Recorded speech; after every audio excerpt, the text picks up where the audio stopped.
선생님 여러분 안녕하세요.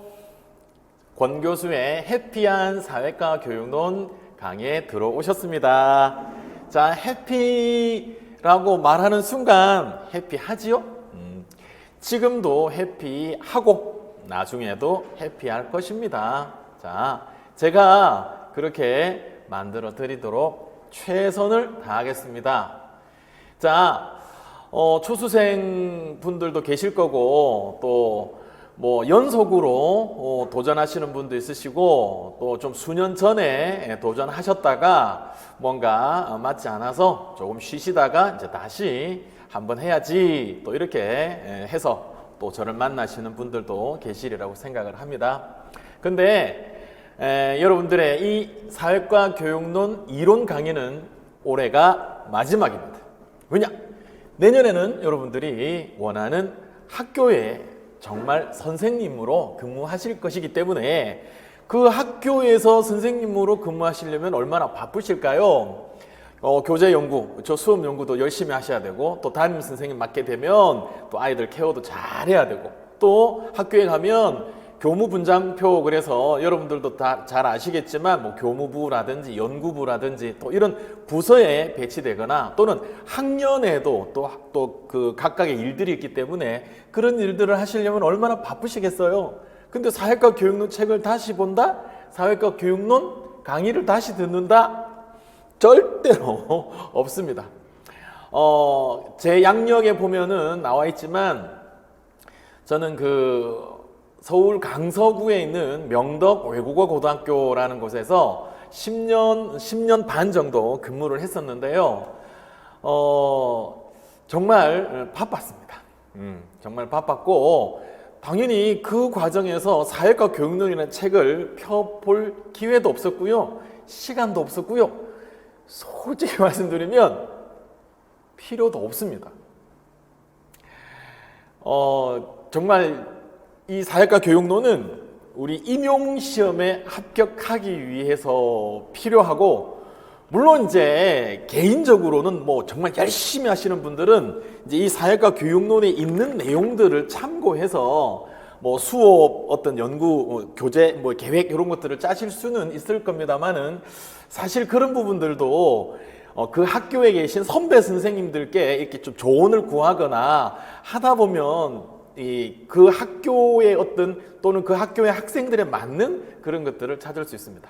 자, 어쨌든 우리 사회과 교육론 반드시 지금 최근 3년간 뭐 계속해서 23문제 중에서 7문제가 출제가 되고 있는, 정말 많이 출제가 되고 있고요. 그리고 또 하나가 정말 중요한 게 여러 책들, 정말 어디서 나올지 모르겠어요. 절대 아니죠.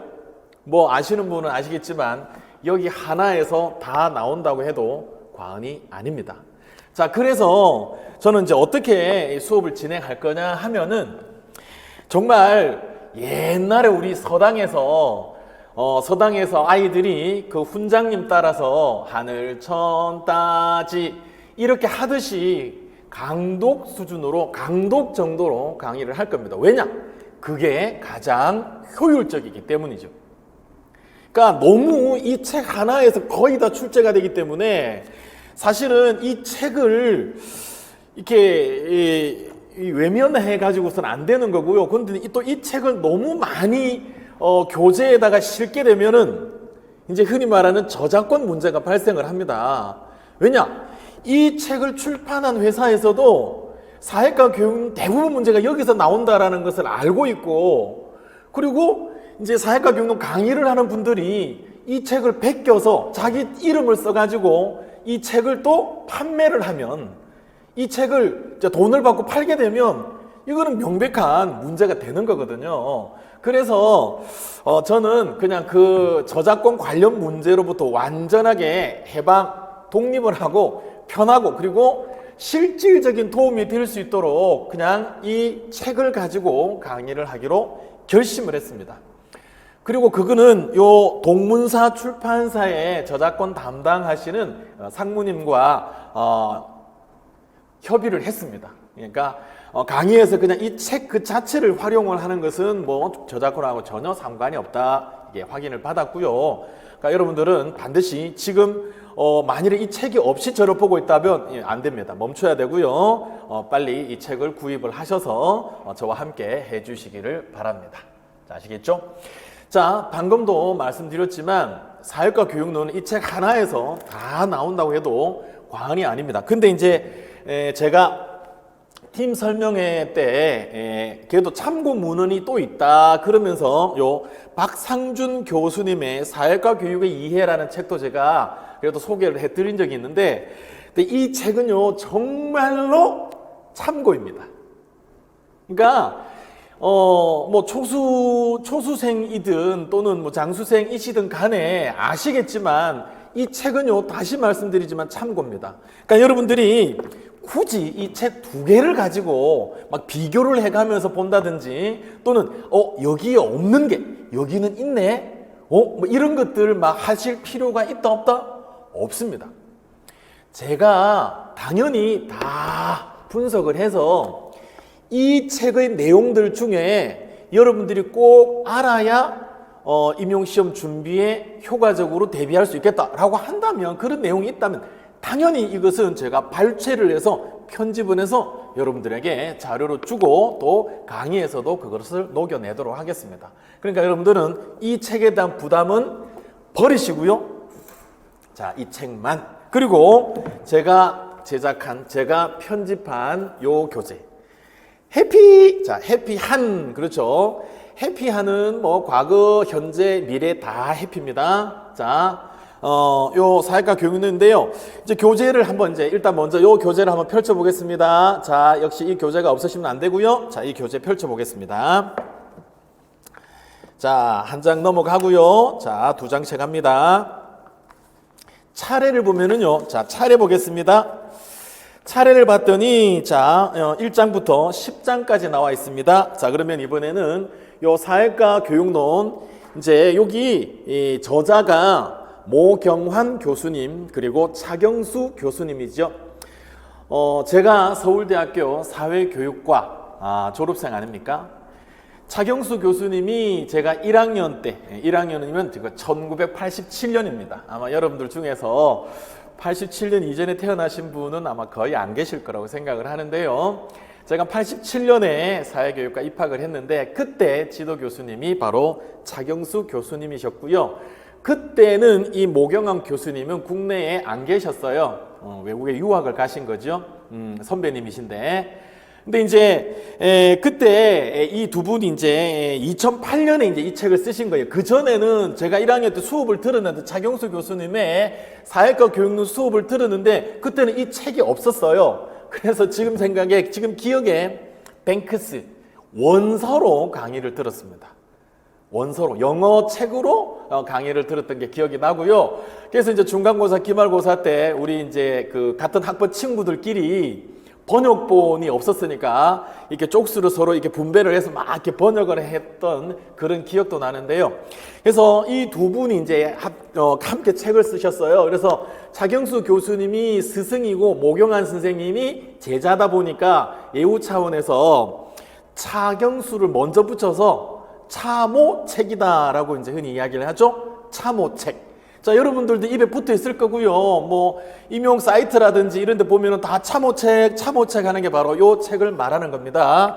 요게 제3판이고요. 2008년에 초판이 나왔고, 그렇죠. 이제 가장 최근에 또 3판이 이렇게 나왔는데 우리는 요 3판을 가지고 강의를 하게 됩니다. 바로 요 차모책이고요. 안타깝게도 스승님이셨던 차경수 교수님께서는 2020년에 이제 돌아가셨습니다. 그래서 이제 고 차경수 교수님 되겠죠. 자, 어쨌든 저희는 이제 차모책 하겠습니다. 자, 차모책에서 차례를 보겠습니다. 차모책의 차례 6쪽을 보면은요. 자, 6쪽을 보면은 제가 제 강의가 자체가 이 책을 강독하는 것이라고 이야기를 했죠. 그래서 그대로 제목을 가져왔고요. 근데 이제 빠진 게 거기 7쪽의 챕터 4를 보면 사회과의 수업 설계가 있습니다. 자, 이것은 어떤 실질적으로 수업을 설계하는 부분이기 때문에 이 부분을 퀘스천으로 서답형이든 기입형 어쨌든 서답형 퀘스천으로 출제하기가 어렵습니다. 그리고 그럴 의미도 별로 없고요. 그래서 여기서는 뭐 거의 기출문제가 제가 확인한 바로는 기출문제가 출제되지 않았습니다. 문제가 출제되지 않았기 때문에 우리는 아까 말씀드린 것처럼 실제 학교에 가서 또는 2차 시험 때 이 부분에 도움을 받을 수는 있겠지만 1차 임용시험에서는 이 부분에 도움을 받을 필요가 없어서 요 챕터 4는 뺐습니다. 자, 그리고 넘어가서 8쪽에 보면 챕터 7이 있는데요. 사회과 기능학습 역시 이 부분에서도 출제가 안 되고 있어서 이 두 개를 빼버렸습니다. 그래서 원래 참호책에서는 챕터 12까지 있는데 제 책을 보면 이제 1장부터 10장까지 나와 있죠. 그래서 그 두 챕터가 뺐다. 왜 뺐느냐? 뭐 중요하고 안 중요하고 우리의 기준은 뭐예요? 출제가 되었느냐 안 되었느냐, 출제가 많이 되었느냐 많이 안 되었느냐. 자, 이걸 가지고 했을 때 그 두 챕터는 과감하게 제가 빼버렸습니다. 자, 이제 제 책으로 넘어가면 자, 사회과 교육의 개념과 목표 보겠습니다. 자, 그리고 미리 또 하나 말씀을 드리면 제 수업 시간에는 이제 뭐가 필요하냐? 이 형광펜이죠. 자, 색깔 두 가지가 필요합니다. 색깔 두 가지가 필요하고요. 그리고 가끔씩 여러분들이 필기를 할 수 있습니다. 제가 뭐 판서를 한다든지 또는 말을 한다든지 그랬을 때 여러분들이 또 제 교재라든지 또는 요 참호책에다가 뭐 메모를 할 수 있기 때문에 그런 저는 이제 요거 주로 요걸 쓰는데 요거 필요합니다. 그리고 뭐 노트에도 역시나 어떤 메모를 한다든지 뭐 이렇게 하려면 이제 요 필기구가 있습니다. 자, 요거 준비하시고요. 저는 뭐 좀 다른 이야기입니다만 저는 제 손에 들어오는 필기구에는 다 제 이름 이렇게 붙입니다. 견출지를 가지고 제 이름을 붙여요. 왠지 제가 막 쓰다가 이거 없어지면 그냥 다른 것들 얼마든지 살 수 있는데도 그냥 왠지 그게 없어지면 좀 불편하더라고요. 막 찾게 되고 혹시나 찾다가 없으면 누가 가져갔나? 저는 이제 그 강남 대성학원에서 지금도 근무하고 있기 때문에 만일에 없으면 뭐 다른 선생님이 잠깐 쓰려고 가져가셨다가 그냥 잃어버리고 안 갖다 놓으셨나? 심지어 아이들이 왔다가 그냥 가져갔나? 자, 이렇게 생각을 하면 괜히 그 기분이 안 좋잖아요. 근데 이렇게 이름이 붙어 있으면 사실 누가 가져가지는 않죠. 그러니까 그때는 그냥 누가 가져간 것은 아니고 뭐 어디에 분실이 되었구나. 그럼 제 마음이 오히려 홀가분하게 다른 걸 살 수가 있더라고요. 그러니까 그렇게 이름도 한번 써보기를 권합니다. 자, 제가 이제 이 책을 읽어 나가다가 그러니까 읽는 부분 어떻게 하느냐 하면 제가 읽으면 자, 몇 번째 줄 보세요. 뭐 이런 식으로 읽으면은 이렇게 노란 펜으로 이렇게 쭉 밑줄을 치면 되겠고요. 자, 그 중에서도 기입형으로 출제될 확률이 높다. 이런 것들 또는 서술형으로 뭐 장점이라든지 단점이라든지 A 모형이 B 모형에 대해서 비판을 하는 거라든지 이런 것들도 이게 서술형으로 자꾸 나오거든요. 네, 그러니까 그런 부분에 대해서 밑줄 그러면은 뭐 이렇게 이제 좀 이렇게 요거를 이렇게 세워서 이렇게 두껍게 할 수도 있고요. 하나를 가지고 하려면 근데 저는 이제 그냥 색깔을 바꾸어서 왜냐하면 하나만 이렇게 계속 쥐고 있으면 사실은 졸리잖아요. 사실은 졸려 하나만 이러고 있으면 이러고 조는 거예요. 근데 선생님이 자꾸 요거 들었다 이렇게 바꾸면 그래도 졸음을 쫓는데도 조금 도움이 돼요. 그래서 제가 읽으면은 그냥 노란색 형광펜으로 쭉 밑줄을 치면 되고요. 제가 자 밑줄 이렇게 이야기를 하면 어떤 단어라든지 문장에다가 제가 밑줄 그릴 거예요. 그러면 여러분들은 뭐 아까 말씀드렸지만 한 가지로 하려면은 이렇게 옆으로 하다 가로로 이렇게 하다가 세워서 세로로 두껍게 표시를 할 수도 있고요. 방금 제가 팁을 드린 것처럼 이거를 바꾸어서 자꾸 졸리니까 바꾸어서 이렇게 색칠을 하는 것도 좋겠습니다. 자, 제 수업을 어떻게 효과적으로 할 수 있는지 제가 말씀을 드렸고요. 그리고 다시 말씀드립니다. 제 수업을 이제 쭉 들어보시면 아시겠지만 저는 미리 말씀을 드리는데요. 저는 판서는 지양합니다. 자, 판서는 지양하는데요. 왜냐하면 여러분들이 공부를 할 때 뭘 지양하기를 바란다? 필기를 지양하기를 바래요. 여러분들이 자꾸 필기하는 것을 너무 좋아하는데요. 제가 쭉 봤을 때 이 필기는 받아쓰기예요. 받아쓰기. 선생님의, 교수님의 말을 받아쓰기 하거나 판서한 것을 받아쓰기 해요. 공부는 뭘로 하는 거다? 뇌로 하는 거거든요. 브레인에다가 라이팅을 해야 되는데 자꾸 노트에 책에다가 쓰는 거예요. 자, 그러면 노트에 책에다가 왜 쓰느냐? 나중에 보려고 쓰잖아요. 근데 나중에 잘 안 봐지게 되면은 이거 괜히 이죠? 고생만 하고 별 도움이 안 되는. 자, 그래서 필기는요, 선생님이 이야기하는 것을 받아쓰기 하는 필기가 아니라 여러분들의 뇌에 있는 거, 여러분들의 뇌에 있는 것을 끄집어내 가지고 필기를 해야 돼요. 그러니까 뭘 보고 옮겨 쓰는 것은 여러분들 공부에 오히려 방해가 됩니다. 그런데 우리가 너무 이 필기에 익숙해져 있다 보니까 지금은 제가 제대로 아는 게 없으니까 일단은 받아쓰기라도 옮겨쓰기라도 하는 게 의미 있잖아요. 이제 이렇게 합리화를 하는데요. 자, 그러다 보니까 자꾸 습관이 되어서 눈으로 뭔가 보여져야 되고 여백에 내가 뭔가를 써야 공부가 된다라고 생각을 하니까 공부에 뭐가 붙지 않는다? 속도가 붙지 않아요.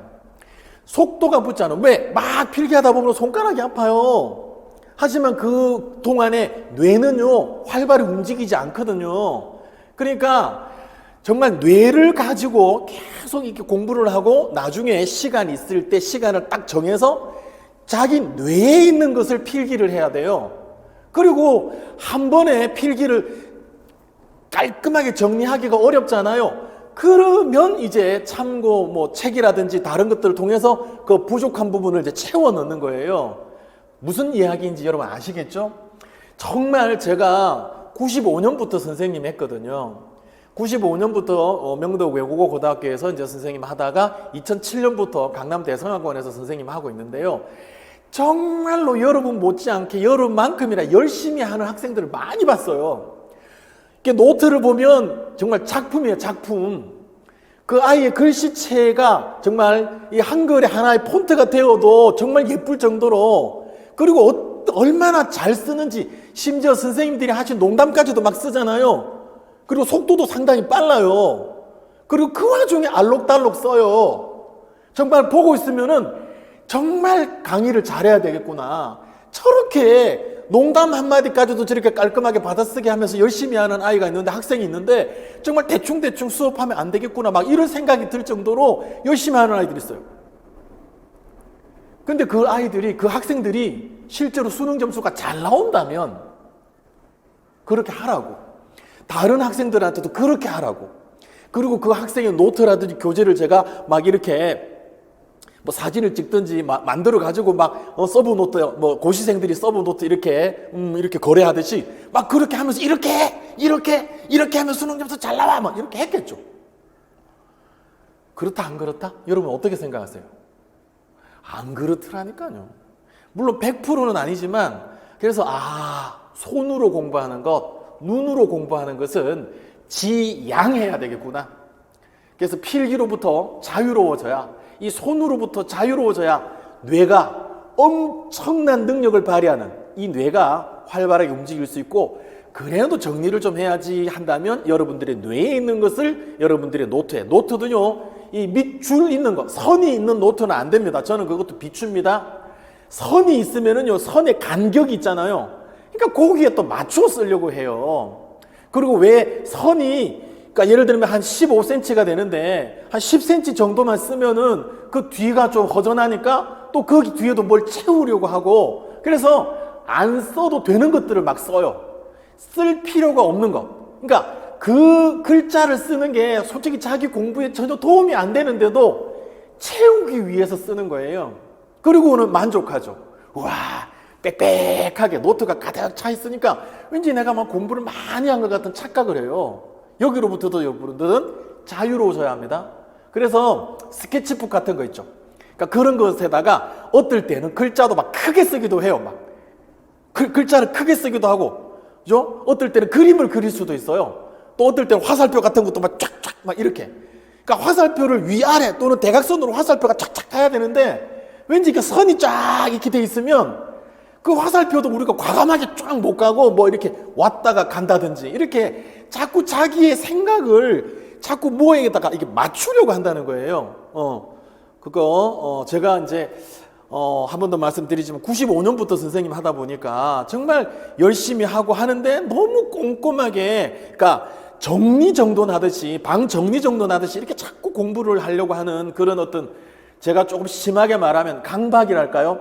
그런 학생들을 너무 많이 봐서 너무 안타까워서, 그러니까 공부를 안 하면 모르겠는데 너무 열심히 하는데도 성적이 안 나오고 이런 경우를 제가 너무 많이 보다 보니까 여러분들이 조금 거칠게 흔히 이제 노래할 때도 뭐 대충 하라 이런 말 있잖아요. 그러니까 좀 그렇게 공부를 해야 된다라는 말씀을 드립니다. 자, 그래서 이제 그 말씀을 드렸고요. 제 책을 이제 보도록 하겠습니다. 자, 책에 보면은 사회과 교육의 개념과 목표, 그래서 역시 참호책에 있는 목차를 그대로 가지고 왔습니다. 자, 보면 되고요.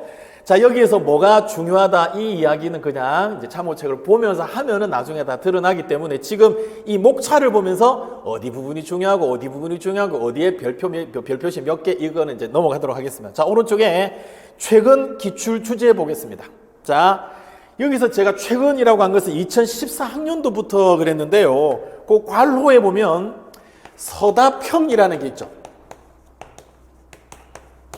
자, 서다평이라는 말 자체를 우리 초수생 선생님이 계시면 서다평이라는 말을 처음 들어보셨을 수도 있는데요.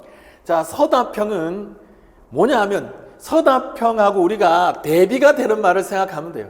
서다평의 대비가 되는 말이 뭘까요? 자, 제가 강의하면서 뭘까요? 이거 뭐게요? 뭐 이런 이야기를 자꾸 할 거거든요. 그럴 때는요, 여러분들은 구경하면 안 돼요. 여러분들은 수강생 1, 수강생 2가 아니고요. 그냥 나거든요. 나. 그리고 저랑 선생님 여러분 딱 1대1로 있는 겁니다. 대답을 하셔야 돼요. 그러니까 집에서 있으면 크게 대답을 하면 좋고요. 근데 이제 카페라든지 뭐 독서실이라든지 이런 데 계시면은 이제 크게 말하면 사람들이 막 쳐다보거나 다른 사람 불편하게 하는 거기 때문에 속삭이듯이 이렇게 그렇게 해야 합니다. 예. 자, 서다평의 반대말, 대비가 되는 말은 뭐다? 여러분 생각하세요. 자, 쌤 또 봅니다. 자, 오늘이 아니라 1교시는 이제 좀 워밍업 하는 시간이기 때문에 여러분들 뭐해 빨리 진도로 나가지 아마 이런 생각 하실 수도 있는데 양해 부탁드리고요. 오늘 충분히 워밍업을 이런 거 해야지 멀리 가도 탈이 안 나잖아요. 그러니까 조금만 요거 하자고요. 우리 그 뭐 수영장 가서도 그냥 빨리 들어가고 싶어서 뛰어 들어갔다가 그냥 큰 사고 당하는 사람들도 있잖아요. 그죠? 자, 집중을 해서 지금 제가 하는 말을 한번 따라해 보세요. 집중을 해서 따라해 보세요.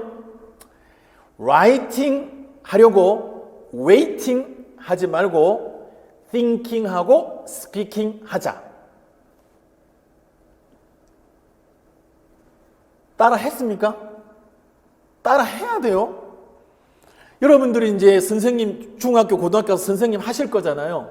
그러니까 학생들한테 자, 따라 해봐. 자, 생각해봐. 그럴 때 그 학생들이 따라하는 거 의미 있잖아요.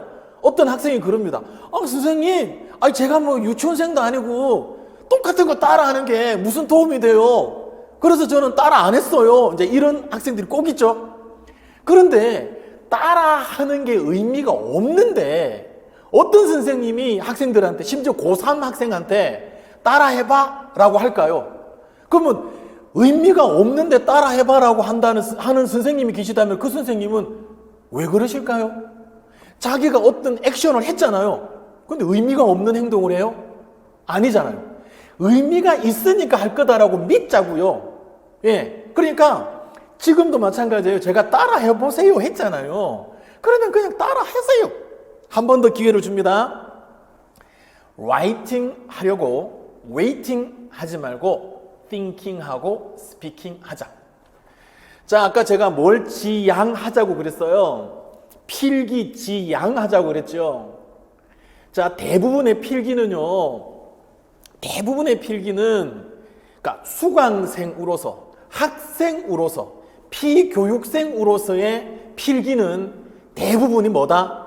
받아쓰기예요. 그러니까 이 받아쓰기는 생각을 할 필요가 있다 없다? 없죠. 오히려 생각을 하면 정확하게 제대로 받아쓰기를 할 수가 없잖아요. 앞에서 누가 말을 하는데 또는 책을 옮겨 쓰는데 다른 생각을 하면 제대로 쓸 수가 없잖아요. 그러니까 받아쓰기는 뭘 방해한다? 생각을 방해하는 거라고요. 그런데 우리 교육 과정에서 보면 받아쓰기 할 때도 있죠. 받아쓰기가 중요한 때도 있죠. 언제? 초등학교 때. 선생님 기억에는 지금은 또 교육과정이 달라졌겠고 이미 한글을 띄고 들어가는 학생들이 많기 때문에 다르겠지만 선생님이 초등학교 그때는 국민학교였는데요. 다닐 때는 1학년, 2학년 때 막 받아쓰기 했어요. 뭐 받침 이런 거 되게 복잡한 뭐 이런 거 있잖아요. 밝기 막 할기 막 이런 거. 그런 거 이제 10개 주고 20개 주고 이제 채점해가지고 뭐 다 맞았다 막 이런 거 하고 집에 가서 자랑하고 그랬던 적이 있거든요. 그럴 때는 그 맞춤법이 중요하기 때문에 받아쓰기를 하는 거예요. 근데 지금 우리는 맞춤법 중요하지 않잖아요. 그러니까 띵킹을 자꾸 해야 되는데 아직도 여러분들이 받아쓰기를 한다는 거예요. 자, 그래서 방금도 이야기했습니다. 자, 서답형과 대비되는 또는 반대된다고 말할 수 있는 글자가 세 글자 뭘까요? 했는데 이때 여러분들이 그냥 생각을 안 하고 늘 그래왔듯이 생각을 안 하고 뭐 한다? 웨이팅, 기다려요. 뭐 하려고? 라이팅 하려고. 만일에 정말 여러분들이 생각을 안 하고 에이 지가 말할 건데 뭐 이러면서 볼펜에다가 힘을 주고 이제 쓰려고 기다리고 있었다면 정말 그러면 안 돼요. 정말 그러면 안 됩니다. 그럼 발전이 없어요. 발전이 없는 게 아니라 발전이 더뎌요. 우리는 2023년 이 1년 만에 승부를 보고 2024년 3월 달에 발령을 받아야 되잖아요. 할 게 많잖아요. 그런데 왜 자꾸 받아쓰기 손으로 뭔가를 하려고 해서 이 뇌의 속도를 자꾸 잡냐, 흔히 말해서 발목을 잡냐고요. 자, 뭐다? 초성 줍니다. 초성. 뭐다? 네. 알겠죠? 자, 서답형은 자, 객관식의 반대말이다라고 생각을 하면 돼요. 자, 그러면 객관식의 반대말이면 선생님 객관식의 반대말은 이거잖아요. 그렇죠? 자, 이 생각을 여러분들이 딱 했었어야 돼요. 선생님 객관식의 반대말은 주관식이잖아요. 그렇죠. 보통은 우리가 이제 어떤 반대되는 용어 이런 것들을 말할 때는 우리 랩 할 때 무슨 라인 맞추듯이 그렇게 하는 게 뭐 보기에도 편하고 발음하기도 좋으니까 보통 객관식, 주관식 이렇게 표현을 하는데요. 우리 임용시험에서는 이것을 서답형이라고 합니다. 뭐냐 하면 쓰는 거예요. 쓰는 거예요. 서예할 때처럼 쓰는 거예요. 써서 답을 하는 거죠. 그러니까 써서 답을 하는데 여기에는 대표적인 게 기입형입니다. 기입형. 자, 우리가 임용시험 일반사회에서 23문제가 지금 뭐 거의 이제는 당분간은 고정이 될 것 같아요. 그전에는 뭐 들쭉날쭉 했는데 최근 3년간 23문제가 계속 출제가 되고 있고요. 이때 4, 8, 2, 9 4, 8, 2, 9 자, 4, 8, 12 9니까 11 그래서 23문제인데요. 기입형이 4문제, 2문제. 자, 여기가 A형, 여기가 B형인데요. A형, B형은 뭐 과목이라든지 뭐 난이도의 차이가 있는 게 아니고요. 이 23문제를 한 번에 23문제를 끝까지 풀게 하면은 중간에 지쳐 쓰러지는 사람이 있을 수 있어요. 또 화장실 갔다 와야 되고 뭐 하다 보면은 좀 어수선할 수도 있겠죠. 그러니까 2시간으로 나누었는데 2번으로 나누었는데 그냥 그거를 편의상 A다 B다라고 이름을 붙인 것일 뿐이지 뭐 A형은 조금 쉬운 거 기본적인 거 B형은 어려운 거 이런 거 아니고요.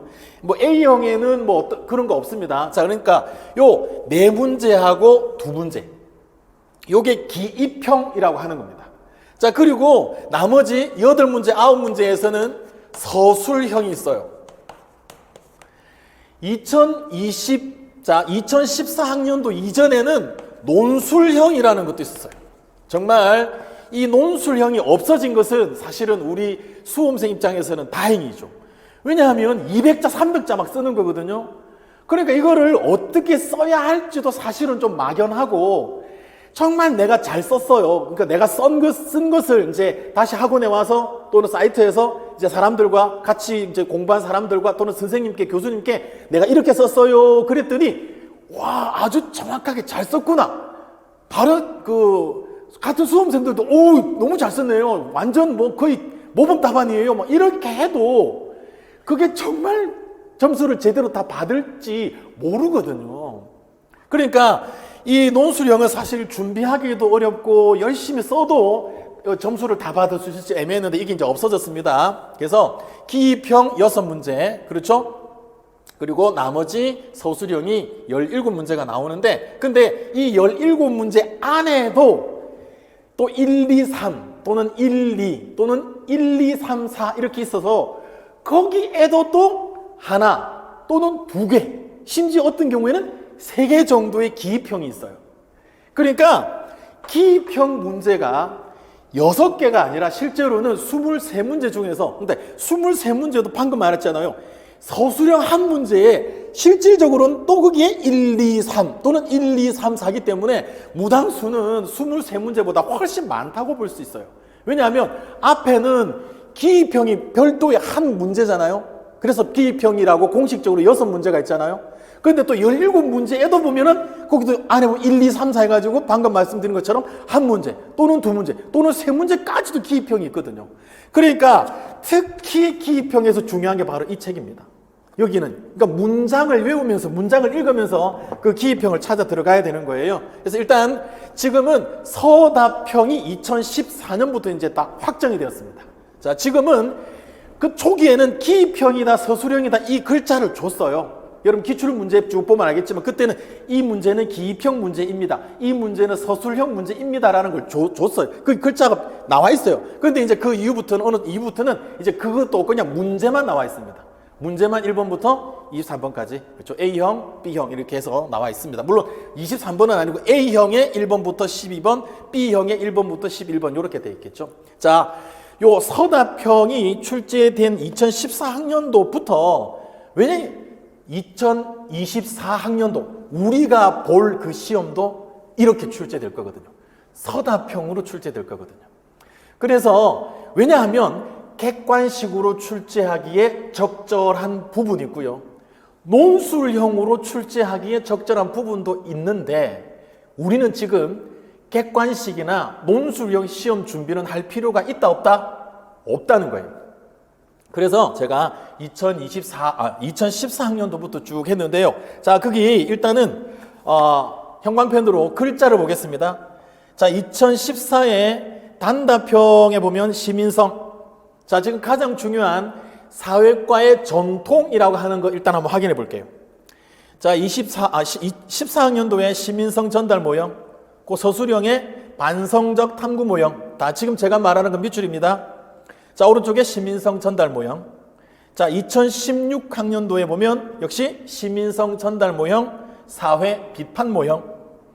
2018학년도에 단답형의 시민성 전달 모형, 반성적 탐구 모형이 있고요. 자, 2019학년도 서술형의 시민성 전달 모형 나오죠. 또 밑에 서술형의 사회과학 모형 나오네요. 2020학년도 네 번째 서술형의 반성적 탐구 모형, 사회과학 모형, 시민성 전달 모형 나오네요. 자, 2021학년도의 단답형의 반성적 탐구 모형 나오네요. 2022학년도의 단답형 화살표에 시민성 전달 모형 그리고 반성적 탐구 모형 나오네요. 2023학년도에 역시 화살표 오른쪽에 시민성 전달 모형, 사회과학 모형 이렇게 나옵니다. 정말로 뭐다? 나온 게 계속 나온다, 그죠? 자, 제가 팀 설명회 때도 말씀드렸지만 우리 이 중등 임용고시, 임용고사를 주관하는 기관이 어디죠? 그거를 모르시지는 않겠죠? 자, 수능을 주관하는 데가 어디예요? 여러분 수능은 다 보셨잖아요. 지금 다 대졸이시니까. 한국교육과정평가원이잖아요. 그죠? 거기서 이것도 하거든요. 위탁을 받아서 하는 거죠. 자, 한국교육과정평가원은 그렇죠? 국가기관입니다. 그렇죠? 정부기관이죠. 자, 정말 뭐 선생님들을 뽑는, 선생님들을 모집하는 정말 중요한 시험이잖아요. 국가에서 주관한다고 볼 수 있잖아요. 그러니까 문제 자체에 problem이 있으면 된다, 안 된다? question에 problem이 있으면 난리가 나겠죠. 그렇죠? 채점이 이상하다, 문제 자체가 이상하다 그러면 심지어 소송까지 갈 수 있습니다. 그러니까 어떤 분이 출제위원으로 들어가요? 그러면 다른 출제위원들이 그동안에 자기가 봤을 때 문제가 조금 그랬어요.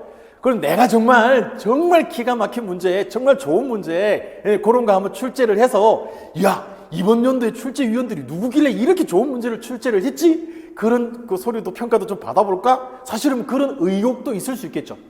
그래서 어떤 새로운 거를 시도를 한다고 봐요. 어때요? 위험하다고요.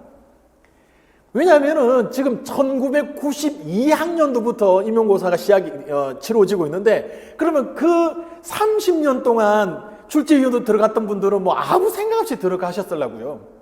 그러니까 논란이 되고 있는 것. 심지어 이제 우리가 많은 학자들이 나오는데 이 학자분들 중에서는 지금도 살아계신 분들도 있으셔요. 그러니까 그분들이 한 몇십 년 전에 하신 말씀과 또 최근에 하신 말씀이 달라질 수도 있잖아요.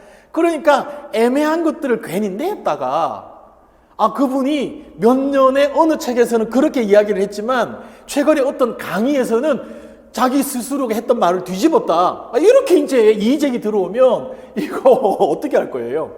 그리고 그 모든 것들을 다 이렇게 체킹을 하고 난 다음에 출제하기도 사실 시간적으로도 그렇고 여러 가지 지식적으로도 부족할 수가 있죠. 그러니까 낸 거를 또 낸다는 거예요.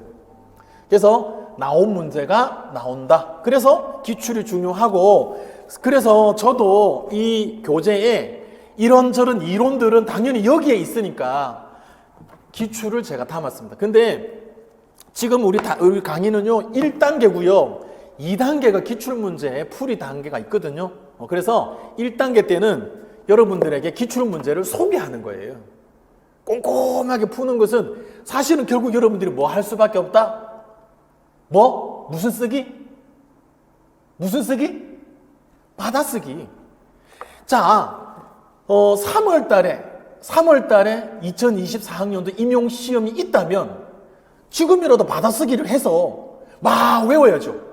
하지만 2024학년도 임용시험은요 2023년 11월 수능 그 다음 주에 토요일에 보거든요. 그러니까 너무 많이 남았어요. 그러니까 지금 받아쓰기 해서 뭐 해요?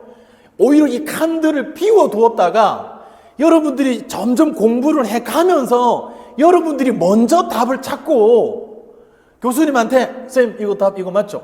이렇게 해야 이게 순서가 바른 거예요. 왜냐?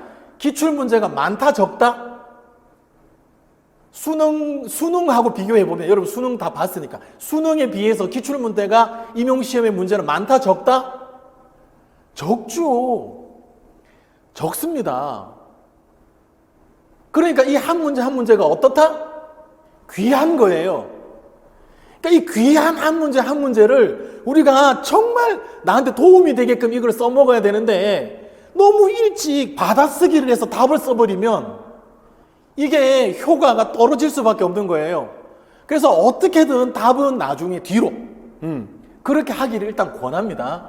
그래서 제 교재를 쭉 넘겨보면은 그냥 연도별로 이 단원에서 출제된 문제를 쭉 제시를 했습니다. 그리고 보통은 단원별로 그 문항 번호를 다시 시작하잖아요. 1단원에 1번, 또 2단원에 1번. 그러니까 이걸 다 봤는데도 전체가 몇 문제더라? 헷갈리기도 하고 그래요. 그래서 저는 그냥 모든 문제에다가 다 연속 번호를 부여했습니다. 그래서 제 교재 201쪽을 보면은요, 201쪽을 보면, 자, 한번 넘겨보세요.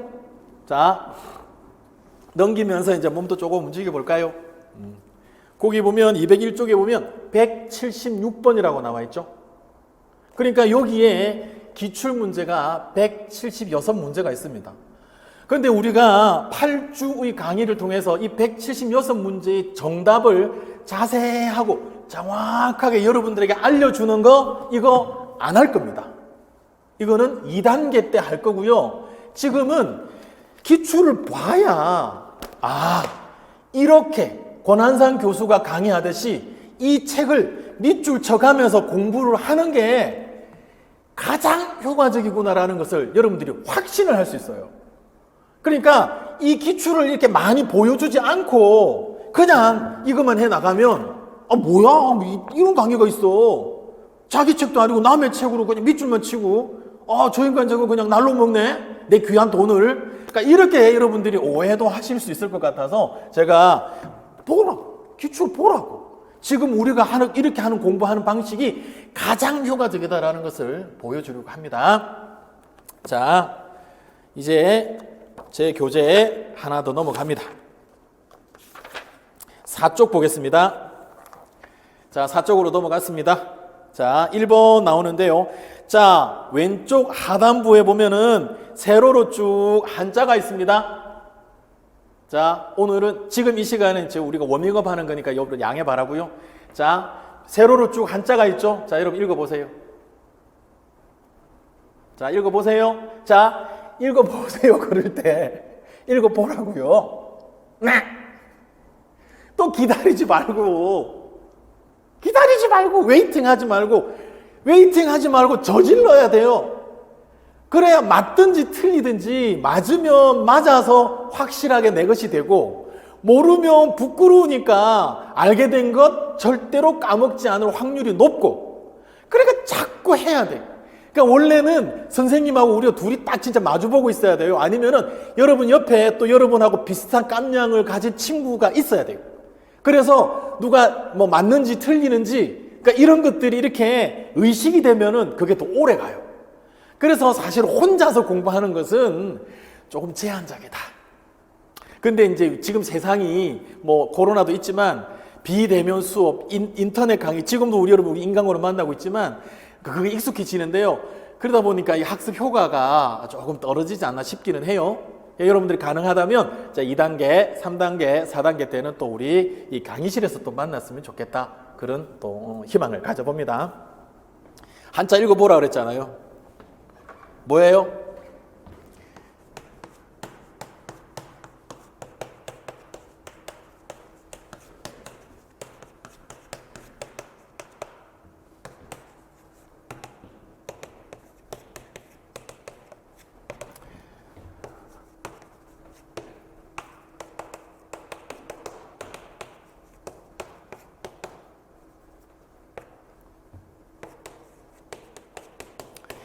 자, 여러분들이 많이 들어봤는데요. 어디에 나오는지를 아는 사람은 사실 많지 않아요. 근데 여러분들은 선생님이시잖아요. 중고등학교에서 이제 사회선생님, 정말 대한민국 최고의 사회선생님들이 되실 거잖아요. 그러면 말을 잘 하셔야 돼요. 근데 말에는요, 그러니까 화려하게, 유창하게 하는 게 잘하는 게 아니라는 걸 여러분들이 아셔야 되고요. 정확하게 말해야 말을 잘하는 거예요. 말을 많이 하는 게 아니라 말을 적게 하더라도 말 수가 적더라도 정확하게 해야 그거 말을 잘하는 거거든요. 그래서 이런 것들은 팁입니다. 자, 따라 읽으세요. 자, 따라하세요. 따라하라고 분명히 교수님이 지금 이야기했습니다. 제가 이야기했어요. 따라하세요. 그리고 뭘 하든지 할 때는 잘해야 돼요. 가장 잘해야 돼요. 잘 안 해도 되는 것은 아예 하지도 마세요. 잘 해야 될 때 그때 하세요. 그리고 잘 하세요. 아직은 잘 할 수 없는 상태다. 그러면 계속 하지 말고 준비하세요. 자, 여러분 이순신 장군, 그죠? 성웅 이순신 23전, 23승. 노량대전도 우리 승으로 보잖아요. 23전, 23승에. 왜요?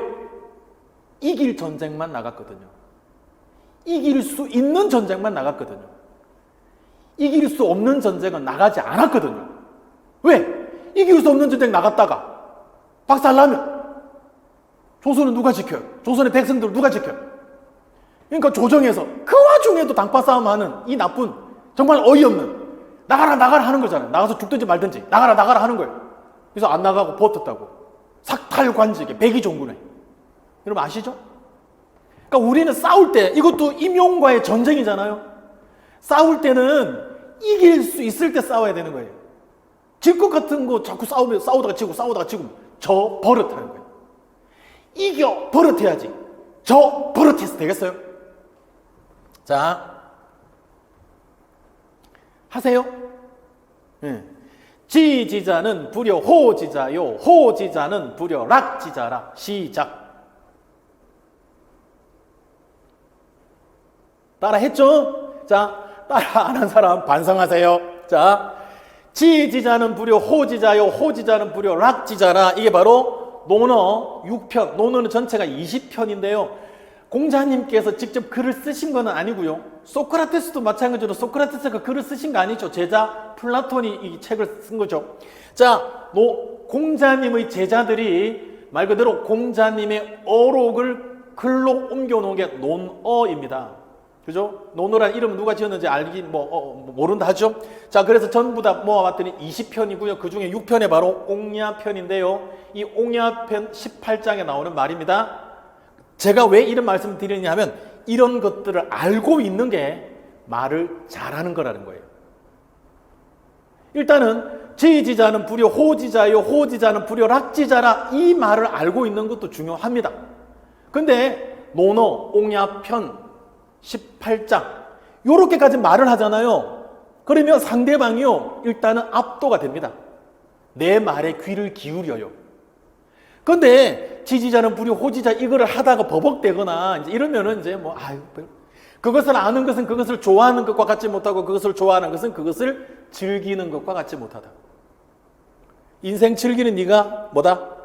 인생 즐기는 네가 챔피언. 알아요? 챔피언? 아직도 노래방에 가면 이거 부르는 사람 있을 거예요. 월드스타 싸이죠? 소리 지르는 네가 챔피언. 자, 여러분들이 바로 챔피언입니다. 인생 즐기는 네가 챔피언, 소리 지르는 네가 챔피언. 자, 여러분들이 꼭, 자, 이거 짝수 쪽마다 다 있거든요. 짝수 쪽마다 이거 다 있거든요. 그러니까 여러분들이 넘길 때마다 한 번씩 하세요. 입에 붙이세요. 지지자는 부려 호지자요, 호지자는 부려 락지자라. 즐기자. 즐기자. 까르페 디에. 즐기세요. 자, 그리고 오른쪽 5쪽에 보면은요. Stay foolish, just do it. 자, stay foolish, just do it. 자, stay foolish 누구다? 누구예요? stay foolish 누구다? 그죠? 여러분들이 그 폰도 가지고 있을 텐데요. 스티브 잡스죠? 스탠포드 대학 졸업생들을 대상으로 본인으로 보면 거의 인생 마지막 강의라고 벌써 연설이죠. 졸업생들을 대상으로 연설을 했을 때 그 연설문은 지금 인터넷 어디에도 있으니까 여러분들이 한번 읽어보시길 바라면 정말 대단합니다. 자, 거기에 stay hungry, stay foolish가 나오는데요. 저는 stay hungry는 이제 뺍니다. 그러니까 웬만하면 stay hungry는 돼요. 우리 그 2002 월드컵 때 4강 진출했던 히딩크 감독도, 거스 히딩크 감독도 I'm still hungry 그랬죠. 우리가 16강 진출했을 때 I'm still hungry. 나는 여전히 배고프다. 4강까지 올라갔습니다. 자, 우리가 지금 헝그리 하니까 지금 선생님 만나고 있는 거예요. 저를 만나고 있는 거예요. 그래서 웬만하면은 stay hungry는 돼요. 근데 문제가 뭐냐? stay foolish가 안 되는 거예요. 생각이 너무 많아요. 이거 들을까 저거 들을까, 이걸 할까 저걸 할까. 그러니까 이걸 할까 저걸 할까 생각을 해요. 그럼 이제 이걸 하기로 결정이 됐죠. 그러면 이것을 이렇게 할까 저렇게 할까. 그러니까 이렇게 하기로 결정이 됐죠. 그래서 이것을 이렇게 지금 할까 좀 이따가 할까 끝이 없이 생각합니다. 뭐가 더 유리할까 불리할까. 그러면 안 된다고. 그죠? 그래서 저는 stay foolish하고 비슷한 뜻을 가진 게 바로 just do it 이라고 봅니다. 자, stay foolish의 폰을 가지고 있고요. just do it의 신발을 신고 있는, 옷을 입고 있는, 모자를 쓰고 있는 사람들이 여기 있을 거라고 보는데요. just do it이죠. 자, 바로 DK입니다. 자, DK는 정의의 여신이죠. 자, 우리 뭐 정치도 있지만 법도 이제 여러분들이 공부를 해야 되지 않습니까? 자, 법, 정치에서 저 중요시하는 정의. 정의의 여신이 DK이고요. 자, 왼손에 저울 들고 있고 오른손에 칼 들고 있고 또 눈을 안대로 가리고 있는 정의의 여신 DK. DK는 뭐다? 무슨 여신? 바로 승리의 여신입니다. 우리는 나이키라고 하지만 자, 니케는 승리 여신. 왜 선생님이 왼쪽에는 짝수 쪽에는 지지자는 불효, 호지자요, 호지자는 불효, 락지자라 이거를 매 짝수 쪽마다 써놓고 홀수 쪽마다 딱 stay foolish just to it을 써놨겠어요. 뭐 하려고? 뭐 하려고? 뭐 하자고? 승리하자고. 임용해서 승리하고. 우리가 중학교, 고등학교 이제 선생님 됐을 때도 그 수업에서도 승리하고 또 담임을 고1이든 고2든 고3이든 중1, 중2, 중3이든 담임을 맡았을 때 그 담임에서도 승리하고 또 여러분들의 인생에서도 승리하라고. 그래서 이 두 가지를 여러분에게 선물로 드립니다. 그러니까 이 2023년에 임용 준비를 하는 과정은요, 여러분들이 정말 지식을 쌓아서, 이건 솔직히 말하면 지식입니다. 더 노골적으로 말하면 암기예요.